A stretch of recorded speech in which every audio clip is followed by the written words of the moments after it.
Olá pessoal, espero que todos vocês estejam bem. A gente vai dar continuidade e vai finalizar aqui o nosso capítulo acerca da independência do Brasil, o processo de independência do Brasil. Como eu falava na aula anterior, esse conteúdo aqui no oitavo ano não poderia vir em melhor momento, porque a gente está chegando aqui ao mês de setembro, né? E dia 7 de setembro é comemorado justamente a independência do Brasil, que veio. A gente vai completar agora 199 anos de independência em 2021. Ano que vem a gente faz o segundo centenário, 200 anos de independência, ou seja, que o Brasil ficou, se emancipou, liberto, né, de Portugal. E o nosso roteiro de hoje, que é o roteiro de número 24, ele é um roteiro que vai se estender por algumas folhas, mas no que diz respeito ao período, é um período curto, um período de menos de 2 anos, de 1820 a 1822. Porque, assim, e no livro vai aparentar ser muita coisa, mas que na verdade está tratando de um período bem curto. Porque a gente está tratando de um momento, até agora a gente tratou, né, no processo de evolução, aquilo que ajudou ao Brasil chegar ao processo de emancipação, ao momento decisivo que iria romper relações com Portugal, né? E nesse roteiro a gente vai tratar da independência de fato, em que momento isso aconteceu. Então a gente vai estar tratando aqui de um período bem curto, menos de 2 anos, que foi o tempo que o rei Dom João VI voltou para Portugal, 1821, né? Os motivos que levaram ele a ir para Portugal começaram em 1920. Ele retornou a 1821 para Portugal e já em 1822 se deu a independência do Brasil. Então, os 3 momentos estão relacionados, né? É o que a gente vai ver aqui. As palavras, aliás, o nosso objetivo geral na aula de hoje é nós compreendermos, reavivarmos o que levou Dom João a regressar a Portugal. A gente já viu isso na aula anterior. Segundo objetivo, como se deu a relação do Brasil e de Portugal depois que o rei retornou, e como se deu a independência, o que levou Dom Pedro, filho de Dom João VI, a realizar a independência do Brasil em 1822. Então, esses 3 momentos, o que levou o rei, como se deu a relação Portugal e Brasil, após o retorno do rei a Portugal, e o que levou Dom Pedro I a declarar a independência. A nossa aula de hoje ela vai ter como foco da página 164 até a 171.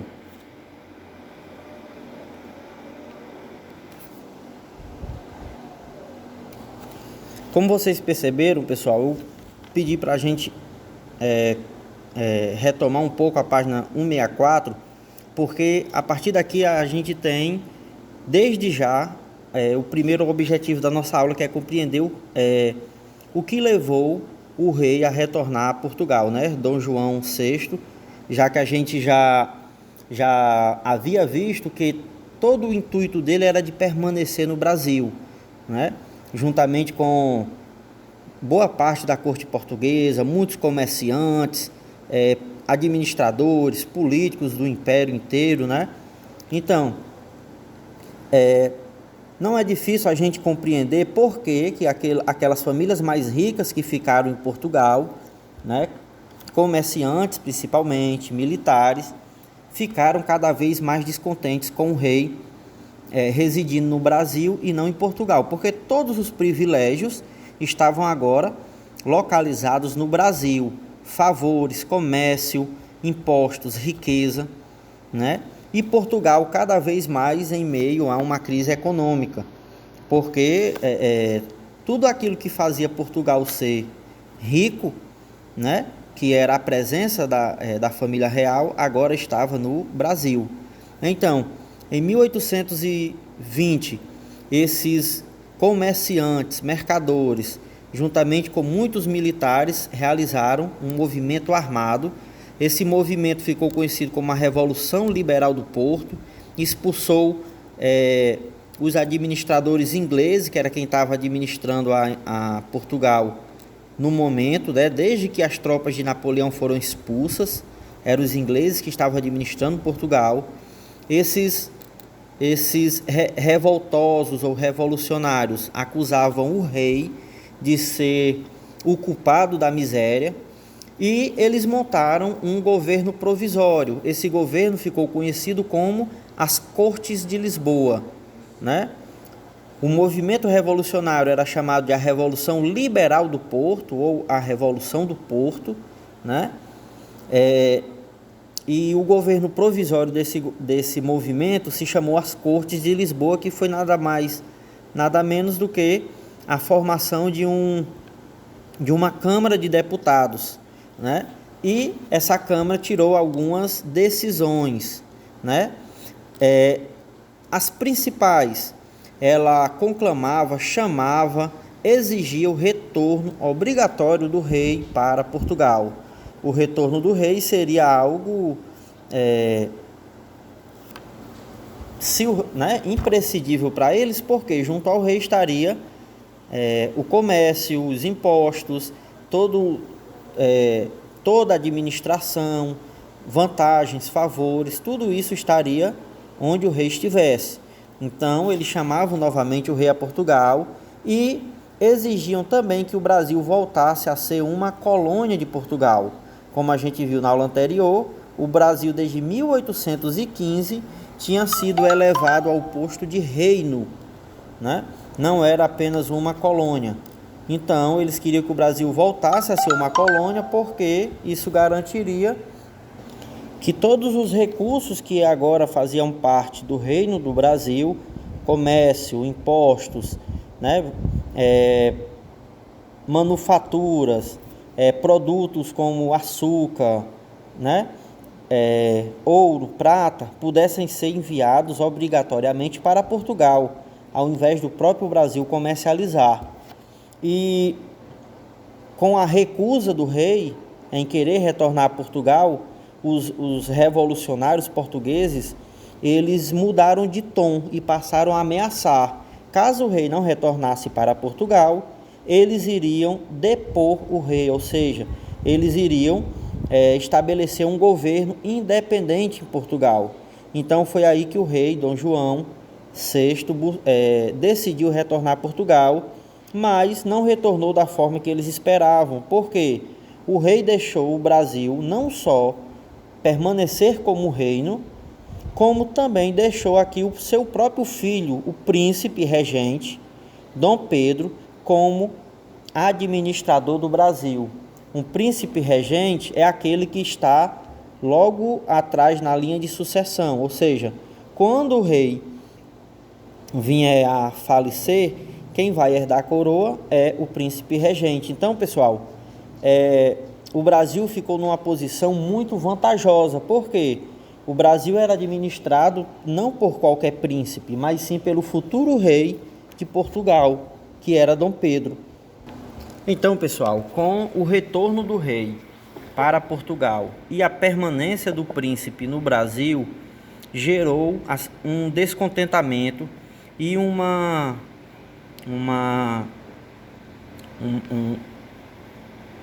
disputa, né? Uma briga política muito grande entre Portugal e Brasil.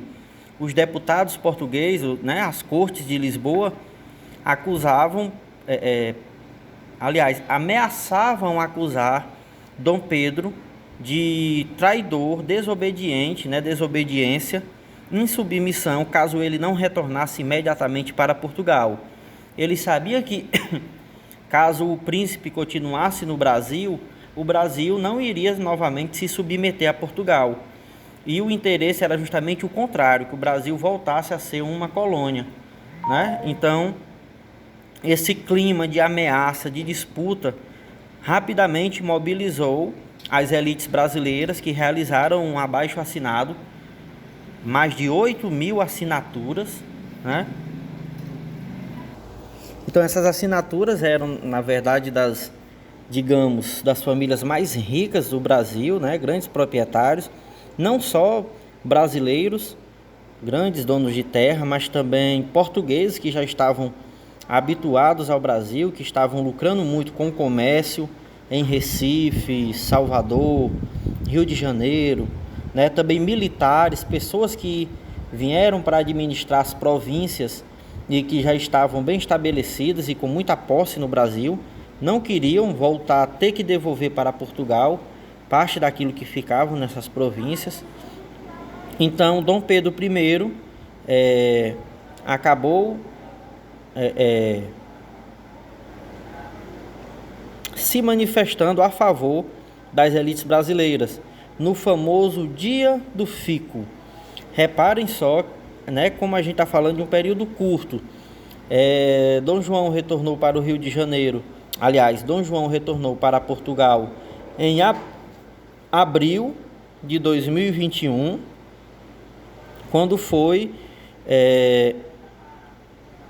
em janeiro de 1822, né? Então,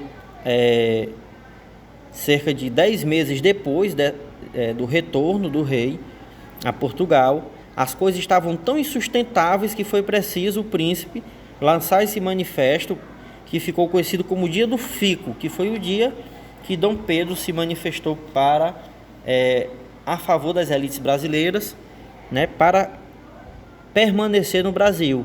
Inclusive, depois ganhou-se destaque uma frase que ele teria dito, né, não se sabe, tudo indica que foi uma frase feita para a população ter Dom Pedro I como um grande líder, né? Que a frase é a seguinte: se é para o bem do povo e felicidade geral da nação, diga ao povo que fico. Né? Então é uma frase muito imponente, tudo indica que ela foi produzida para que as pessoas mais simples tivessem Dom Pedro como alguém do povo, que estava ficando pelo povo, né? Mas que a gente sabe que as pessoas mais interessadas, e foram essas que estiveram no abaixo-assinado, eram os homens mais ricos do Brasil, grandes proprietários de terra, que inclusive eram donos de escravos, né? Então eles não tinham uma ideia de igualdade, né? Os conflitos de interesse no Brasil, a partir desse momento, as coisas ficaram ainda mais complicadas. Por quê? Na política brasileira, tanto havia os políticos, os deputados brasileiros, como também havia o grupo político ou facção política, né? Que era formada por portugueses. Tanto portugueses que residiam em Portugal, como aqueles que tinham negócios em Portugal, militares, né? Então esses que ficaram divididos em partido português e partido brasileiro tinham interesses divergentes, diferentes. O partido português, claro, defendia o retorno do príncipe para Portugal, enquanto o partido brasileiro defendia o contrário, né? Então esses partidos políticos, eles ficaram brigando entre si, buscando pressionar o príncipe. Quem muito se destacou nesse momento foi, pegar aqui o nome dele para destacar para vocês. Aqui embaixo. Pessoal, tanto o partido português, como eu já falei, ele era formado por parte da elite portuguesa, então defendia os interesses de Portugal, como o partido brasileiro defendia o interesse das elites brasileiras. E o grande nome do partido brasileiro era José de Bonifácio. José de Bonifácio, ele foi considerado um dos pais da independência brasileira, porque ele foi o grande nome, o grande porta-voz que chamava toda a elite brasileira a lutar pela independência. Lutar através de quem? De forma armada? Não, mas através de uma arma muito maior, que era o príncipe, né? Se eles conseguissem o apoio de Dom Pedro, né? E que ele declarasse a independência do Brasil, dificilmente seu pai iria mandar tropas para o Brasil. né? Então José de Bonifácio foi o grande nome da luta pela independência no Brasil. E aí outra característica vocês podem ver aqui até no selo comemorativo, né? Vários símbolos como principalmente a estrela de 6 pontas representada pelo compasso e a régua, né? Isso é um símbolo maçônico. José de Bonifácio era maçom e nesse momento da história do Brasil, Dom Pedro também era maçom, né? Após esse momento ele vai ser chamado a participar da maçonaria, assim como a maçonaria é uma ordem religiosa muito discreta, né? É uma ordem religiosa, qual na história do Brasil apenas nesse momento político, né? Dom Pedro, seu próprio filho, Dom Pedro II, ou seja, imperadores, o próprio rei de Portugal, o grande escalão das forças armadas, políticos, faziam parte da maçonaria. Se a gente olhar, por exemplo, a independência dos Estados Unidos, Benjamin Franklin, George Washington, que foi um dos líderes da independência dos Estados Unidos, também eram maçons. Em todos eles vocês vão ver alguns símbolos da maçonaria, como o compasso intercruzado com a régua, marcando aqui o símbolo, o G também marcando o símbolo da maçonaria, são todos símbolos maçônicos. E a maçonaria é uma ordem muito discreta, né? Não se sabe ao certo aquilo que é discutido, defendido no interior dessa ordem, né? É uma ordem que você entra não por vontade própria, aliás, por escolha própria, mas a partir de convites, certo? E José de Bonifácio, juntamente com os maçons nesse momento, tinham uma grande atuação na política brasileira, né? Os homens da elite, digamos assim, os mais ricos, eles eram maçons. Então eles tinham uma atuação conjunta. O que um defendia, todos os outros defendiam. E eles eram contrários, né, à permanência do Brasil como um território submisso a Portugal. Então esse vai ser o papel dos maçons nessa época, né, da história do Brasil, lutando pela independência do Brasil, reivindicando a independência do Brasil, né? Os maçons estariam aqui nas duas correntes políticas, entre o Partido Português e o Partido Brasileiro. Você tinha aqueles que eram radicais, ou a corrente radical democrática, que lutava pela independência, e a corrente conservadora, que era aqueles que lutavam pela permanência do Brasil como submisso a Portugal, né? Após Dom Pedro I se declarar como apoiador das elites brasileiras e o dia do fico, né, ficar no Brasil, isso piorou ainda mais a situação entre Brasil e Portugal. Dom Pedro começou a expulsar as tropas portuguesas que estavam no Brasil, principalmente na capital, no Rio de Janeiro, desde que eles não jurassem, aqueles que não juravam obediência a Dom Pedro contra Portugal, ele expulsou do Brasil, né? E mais, ele deu ordem em agosto de 1622 para que todo soldado, toda a tropa portuguesa desembarcada no Brasil, né, ela fosse considerada inimiga, né? Porque ele não aceitava mais tropas portuguesas no Brasil. E aí os deputados portugueses ficaram enfurecidos, rapidamente elaboraram uma lei desautorizando, dizendo que o príncipe não tinha poder sobre as tropas portuguesas. Isso gerou um confronto que culminou com, no dia 7 de setembro, Dom Pedro I, em uma viagem de regresso a cavalo de São Paulo para o Rio, acabou recebendo a carta que tropas portuguesas foram enviadas pelos deputados portugueses. Então, ele, nas margens do rio Ipiranga, declarou a independência do Brasil. A partir de então, Dom Pedro I passou a declarar, primeiramente num ato simbólico às margens do rio Ipiranga, depois em uma assembleia juntamente aos deputados brasileiros, declarou a independência do Brasil, né? É por isso que no nosso hino nacional a gente tem, né? Ouviram do Ipiranga, que é as margens do rio Ipiranga, em São Paulo, né? Ouviram do Ipiranga as margens plácidas de um povo heróico, o brado, que é o grito, né? Retumbante, aquilo que soa, né? Ouviram do Ipiranga as margens plácidas.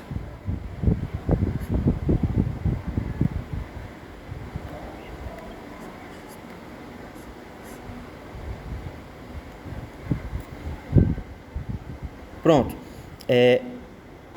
Ouviram do Ipiranga as margens plácidas de um povo heróico, o brado retumbante. O sol da liberdade, a independência, né? Em raios fúlgidos, brilhou no céu da pátria nesse instante. Ou seja, o raio da liberdade, da independência do Brasil, brilhou às margens do rio Ipiranga, através desse brado, grito retumbante, algo que ecoa, né? Então, o nosso hino nacional, ele começa já fazendo menção ao ato da independência do Brasil, né? Aqui vocês podem ver que a partir de então, Dom Pedro I ele foi escolhido pelas elites brasileiras para ser o líder do Brasil. A partir de então, ele foi eleito e coroado imperador do Brasil, né? Passou a assumir o nome de Dom Pedro I, porque era o primeiro imperador do Brasil, e o Brasil, a partir de então, passou a ser um império, né? Tem início assim a fase imperial da história brasileira. O Brasil ele teve 3 fases políticas. Ele foi colônia, depois foi império e depois foi república, que é o que a gente vive até hoje, né? Então, no dia 7 de setembro, às margens do rio Ipiranga, em São Paulo, o Dom Pedro, ainda príncipe, né, declarou a independência do Brasil diante do conflito que estava tendo entre ele e os deputados portugueses que queriam que ele fosse destituído do poder e retornasse para Portugal. Até hoje existe o Museu do Ipiranga, onde diversos documentos, pinturas, fotos, né, ficaram registrados no museu acerca da independência do Brasil. Nessa mesma época, só uma curiosidade que o livro traz, a Grécia se tornava independente do Império Otomano, dos turcos. Durante séculos a Grécia ficou dominada. E aqui no Museu do Ipiranga a gente tem a famosa imagem da independência, né? Aonde Dom Pedro, esse quadro que ele foi, deixa eu ver aqui, essa é a imagem da independência que a gente costuma ver nos livros de história, né? Essa imagem, gente, ela só foi pintada cerca de 60 anos após o momento da independência do Brasil. Ela é uma imagem de 1888, ela foi inclusive encomendada. Então o nome dessa imagem é Independência ou Morte. E o livro finaliza discutindo acerca dessa imagem, que existe vários pontos nessa imagem. Essa foi uma imagem feita para quê? Para destacar o heroísmo de Dom Pedro I, mas que na verdade ela não representa a realidade. Primeiramente, Dom Pedro I é colocado no centro da imagem como sendo o líder responsável sozinho pela independência do Brasil. Vocês conseguem ver aqui as tropas portuguesas que estavam em ataque na hora do grito de Dom Pedro I, elas freiam, né? Isso não aconteceu na realidade. Dom Pedro I não foi atacado por tropas portuguesas, né, às margens do rio Ipiranga. Outra coisa, reparem que Dom Pedro I aqui vem com um grupo de homens que não eram soldados. Só Dom Pedro está armado, todos os outros têm chapéus na mão, porque a comitiva que acompanhavam ele era de deputados e políticos, não era de soldados. Então não tinha porquê um exército temer um grupo de homens de chapéus na mão, né? O ambiente também não era de batalha. Repare aqui o homem, o boiadeiro, o vaqueiro, simples, humilde, olhando aquela cena. Então o campo não era de batalha.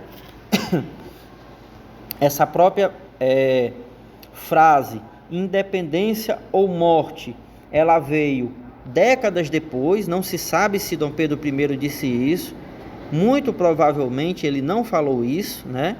Isso foi assim como a imagem da independência, que recebe esse nome, independência ou morte, ela foi feita para evidenciar, destacar essa imagem de Dom Pedro I, como sendo o homem bravo, que lutou pela independência do Brasil, mas que na própria imagem já reflete, já mostra que as coisas não foram bem assim, né?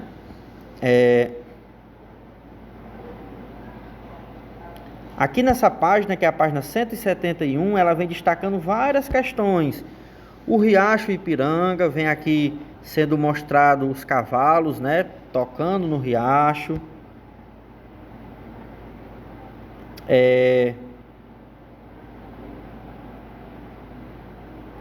Que na verdade Dom Pedro I não estava bem às margens, estava bem distante, então impossível de tudo ter acontecido quase na beira do rio, né? Outra coisa, Dom Pedro não estava em trajes oficiais porque ele estava a dias de viagem, então ele estava em trajes muito mais modesto, empoeirado, né? Sujo, por que não dizer, não da forma que está destacado aqui, né? Como líder militar. Aqui, né, ó, como está dizendo aqui, ó.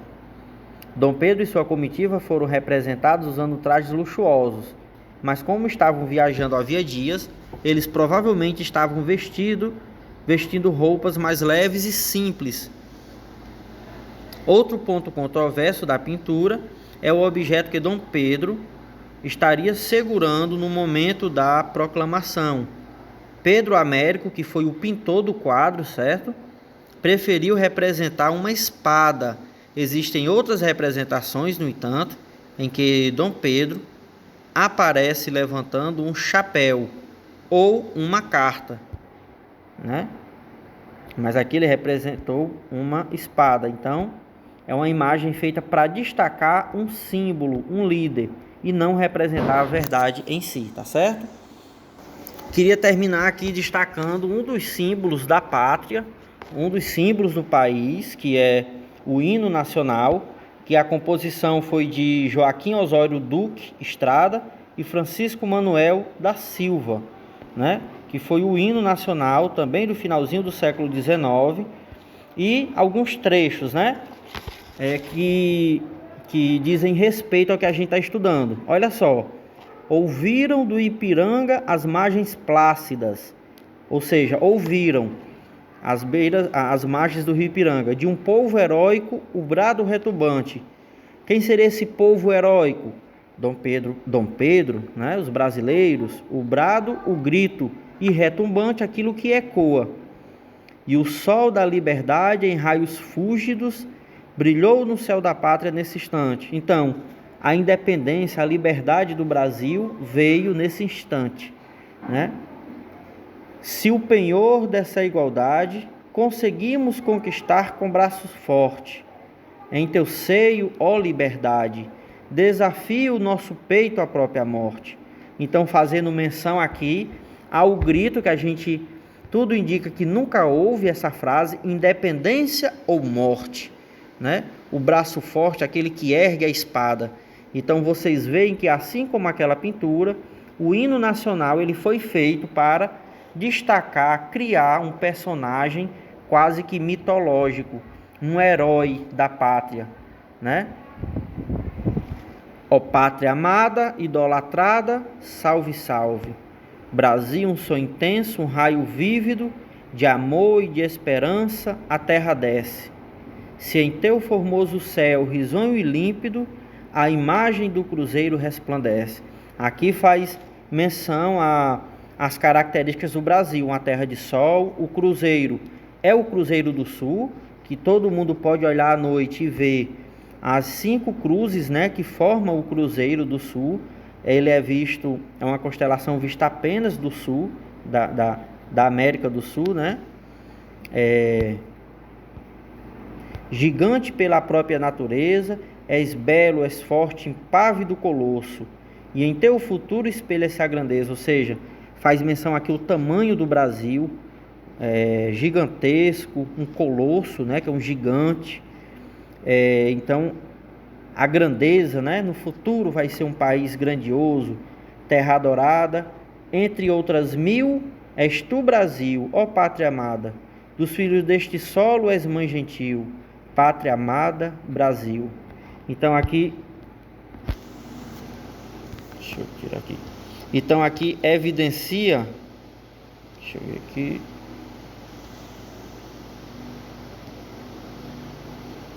Então aqui evidencia eu me perdi aqui.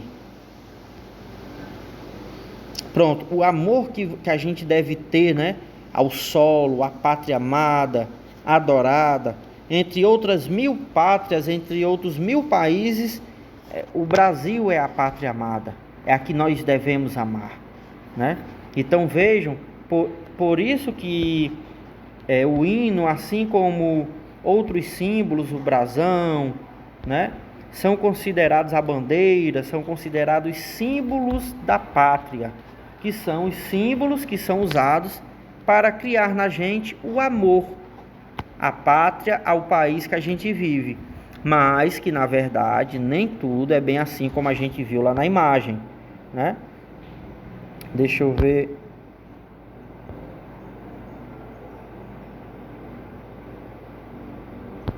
Acho que eu não vou conseguir abrir aqui.